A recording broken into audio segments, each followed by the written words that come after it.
Good morning, good afternoon, good evening. Welcome to Raven's Readings. I do readings twice a week from various classics. If you subscribe to my free Substack newsletter at ravensview.substack.com, you'll get notified of the next episode and can leave your comments or suggestions on my site. Perhaps also browse my flash fiction writings or musings on the world. I will be reading to you from Treasure Island, written by the Scottish novelist Robert Louis Stevenson. It was published in 1883, but is set in the previous century.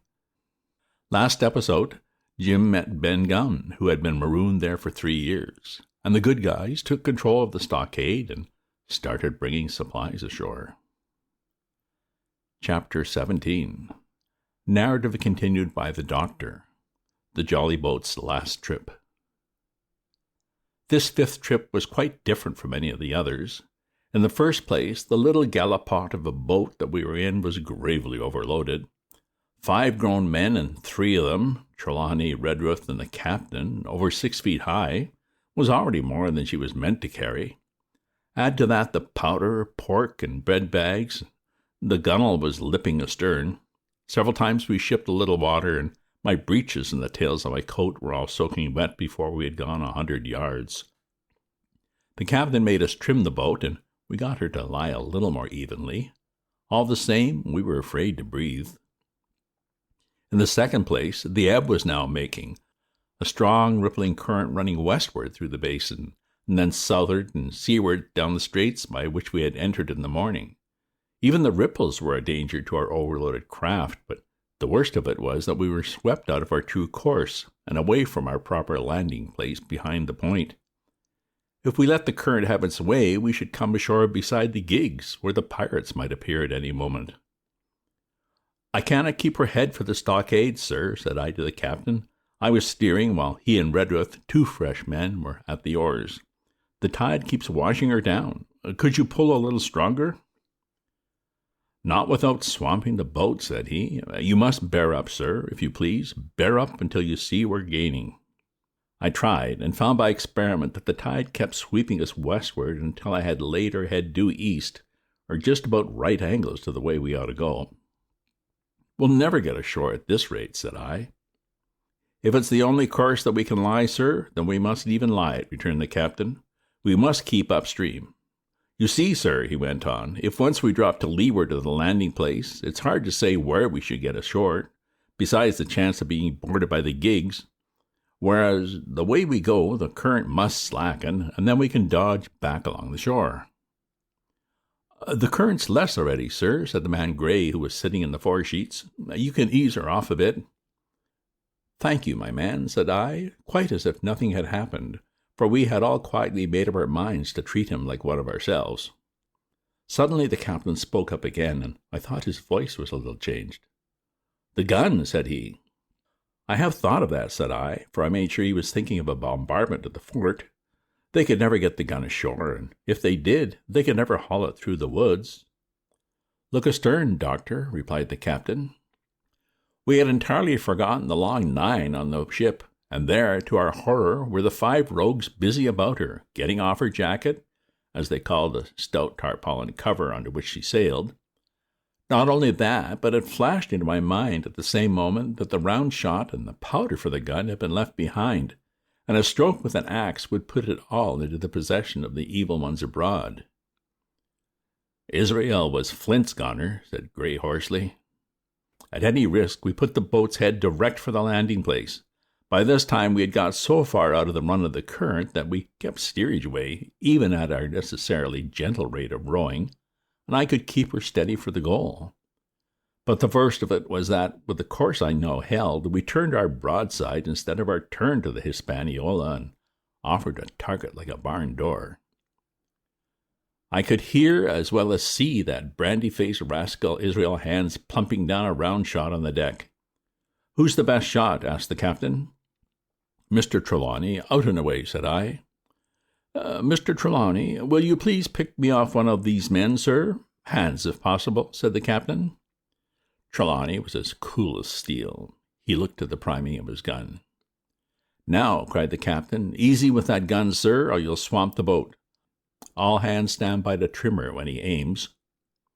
The squire raised his gun, the rowing ceased, and we leaned over to the other side to keep the balance, and all was so nicely contrived that we did not ship a drop. They had the gun by this time slewed round upon the swivel, and Hans, who was at the muzzle with the rammer, was in consequence the most exposed. However, we had no luck, for just as Trelawney fired, down he stooped, the ball went whistling over him, and it was one of the other four who fell. The cry he gave was echoed not only by his companions on board, but by a great number of voices from the shore, and looking in that direction, I saw the other pirates trooping out from among the trees and tumbling into their places in the boats. "Here come the gigs, sir," said I. "Give way, then," cried the captain. "We mustn't mind if we swamp her now. If we can't get ashore, all's up." "Only one of the gigs is being manned, sir," I added. "The crew of the other are most likely going round by shore to cut us off." "They'll have a hot run, sir," returned the captain. "Jack's ashore, you know. It's not them I mind, it's the round shot. Carpet bowls, my lady's maid couldn't miss. I tell us, squire, when you see the match, and we'll hold water." In the meantime, we've been making headway at a good pace for a boat so overloaded, and we had shipped but little water in the process. We were now close in, 30 or 40 strokes, and we should beach her, for the ebb had already disclosed a narrow belt of sand below the clustering trees. The gig was no longer to be feared, the little point had already concealed it from our eyes. The ebb tide, which had so cruelly delayed us, was now making reparation and delaying our assailants. The one source of danger was the gun. "If I durst," said the captain, "I'd stop and pick off another man." But it was plain that they meant nothing should delay their shot.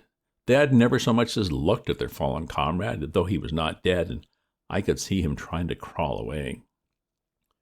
"Ready," cried the squire. "Hold," cried the captain, quick as an echo. And he had Redruth backed with a great heave that sent her stern bodily under water. The report fell in at the same instant of time. This was the first that Jim heard, the sound of the squire's shot not having reached him. Where the ball passed, not one of us precisely knew, but I fancy it must have been over their heads, and that the wind of it may have contributed to our disaster. At any rate, the boat sank by the stern quite gently in 3 feet of water, leaving the captain and myself facing each other on our feet. The other 3 took complete headers and came up again drenched and bubbling. So far there was no great harm. No lives were lost, and we could weigh it ashore in safety. But there were all our stores at the bottom, and to make things worse, only 2 of the guns of 5 remained in a state for service. Mine had been snatched from my knees and held over my head by a sort of instinct. As for the captain, he had carried his over his shoulder by a bandolier, and, like a wise man, locked uppermost. The other 3 had gone down with the boat. To add to our concern, we heard voices already drawing near us in the woods along shore, and we had not only the danger of being cut off from the stockade in our half-crippled state, but the fear before us is whether, if Hunt and Joyce were attacked by half a dozen, they would have the sense and conduct to stay firm. Hunter was steady, that we knew. Joyce was a doubtful case. A pleasant, polite man for a valet and to brush one's clothes, but not entirely fitted for a man of war. With all this in our minds, we waded ashore as fast as we could, leaving behind us the poor jolly boat and a good half of all our powder and provisions. End of chapter. Chapter 18. Narrative continued by the doctor. End of the first day's fighting. We made our best speed across the strip of wood that now divided us from the stockade, and at every step we took the voices of the buccaneers rang nearer. Soon we could hear their footfalls as they ran, and the cracking of the branches as they breasted across a bit of thicket. I began to see we should have a brush for it in earnest, and looked to my priming. "Captain," said I, "Trelawney is the dead shot. Give him your gun. His own is useless." They exchanged guns, and Trelawney, silent and cool as he had been since the beginning of the bustle, hung a moment on his heel to see that all was fit for service. At the same time, observing Gray to be unarmed, I handed him my cutlass. It did all our hearts good to see him spit on his hand and knit his brows and make the blade sing through the air. It was plain from every line of his body that our new hand was worth his salt. 40 paces farther, we came to the edge of the wood and saw the stockade in front of us. We struck the enclosure about the middle of the south side, and almost at the same time, 7 mutineers, Job Anderson, the boatswain at their head, appeared in full cry at the southwestern corner. They paused as if taken aback, and before they recovered, not only the squire and I, but Hunter and Joyce fired from the blockhouse. The 4 shots came in rather a scattered volley, but they did the business. One of the enemy actually fell, and the rest, without hesitation, turned and plunged back into the trees. After reloading, we walked down the outside of the palisade to see to the fallen enemy. He was stone dead, shot through the heart. We had begun to rejoice over our good success when, just at that moment, a pistol cracked in the bush, a ball whistled close by my ear, and poor Tom Redruth stumbled and fell to his length on the ground. Both the squire and I returned the shot, but as we had nothing to aim at, it probably was a waste of powder. Then we reloaded and turned our attention to poor Tom. The captain and Gray were already examining him, and I saw with half an eye that all was over. I believe the readiness of a return volley had scattered the mutineers once more, for we were suffered without further molestation to get the poor old gamekeeper hoisted over the stockade and carried groaning and bleeding into the log-house. Poor old fellow, he had not uttered one word of surprise, complaint, fear, or even acquiescence from the very beginning of our troubles till now, when we laid him down in the log-house to die. He had lain like a Trojan behind his mattress in the gallery. He had followed every order silently, doggedly, and well, he was the oldest of our party by a score of years, and now, sullen, old, serviceable servant, it was he that was to die. The squire dropped down beside him on his knees and kissed his hand, crying like a child. Be I going, doctor?" he asked. "Tom, my man," said I, "you're going home." "I wish I'd had a lick at them with the gun first," he replied. "Tom," said the squire, "say you forgive me, won't you?" "Would that be respectful like from me to you, squire?" was the answer. "Howsoever, so be it. Amen." After a little while of silence, he said he thought somebody might read a prayer. "It's the custom, sir," he added apologetically. And not long after, without another word, he passed away. In the meantime, the captain, whom I had observed to be wonderfully swollen about the chest and pockets, had turned out a great many various stores, the British colours, a Bible, a coil of stoutish rope, pen, ink, the logbook, and pounds of tobacco. He had found a longish fir tree lying felled and trimmed in the enclosure, and with the help of Hunter he'd set it up at the corner of the log house where the trunks crossed, and made an angle. Then, climbing on the roof, he had with his own hand bent and run up the colours. This seemed mightily to relieve him. He re-entered the log house and set about counting up the stores as if nothing else existed. But he had an eye on Tom's passage for all that, and as soon as it was all over, came forward with another flag and reverently spread it on the body. "Don't you take on, sir," he said, shaking the squire's hand. "All's well with him. No fear for a hand that's been shot down in his duty to captain and owner. It mayn't be good divinity, but that's a fact." Then he pulled me aside. "Dr. Livesey," he said, "in how many weeks do you and the squire expect the consort?" I told him it was a question of weeks, not months. I told him it was a question not of weeks, but of months, and that if we were not back by the end of August, Blandley was to send to find us, but neither sooner nor later. "You can calculate for yourself," I said. "Well, yes," returned the captain, scratching his head, "and making a large allowance, sir, for all the gifts of Providence, I should say we're pretty close hauled." "How do you mean?" I asked. "It's a pity, sir, we lost that second load. That's what I mean," replied the captain. "As for powder and shot, we'll do.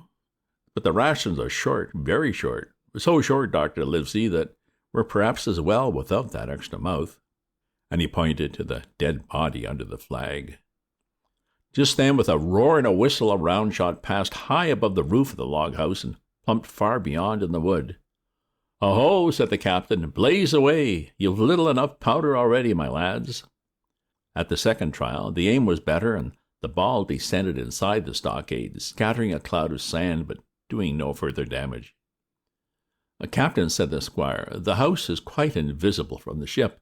It must be the flag they're aiming at. Would it not be wiser to take it in?"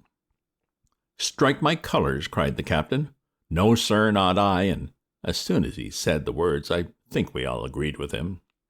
For it was not only a piece of stout seamanly good feeling, it was good policy besides, and showed our enemies that we despised their cannonade. All through the evening they kept thundering away. Ball after ball flew over or fell short or kicked up the sand of the enclosure, but they had to fire so high that the shot fell dead and buried itself in the soft sand. We had no ricochet to fear, and though one popped in through the roof of the log house and out again through the floor, we soon got used to that sort of horseplay and minded it no more than a cricket. "There is one good thing about all this," observed the captain. "The wood in front of us is likely clear. The ebb has made a good while. Our stores should be uncovered. Volunteers to go and bring in pork?"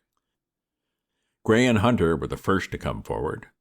Well armed, they stole out of the stockade, but it proved a useless mission. The mutineers were bolder than we fancied, or they put more trust in Israel's gunnery. For 4 or 5 of them were busy carrying off our stores and wading out with them to one of the gigs that lay close by, pulling an oar or so to steady her against the current.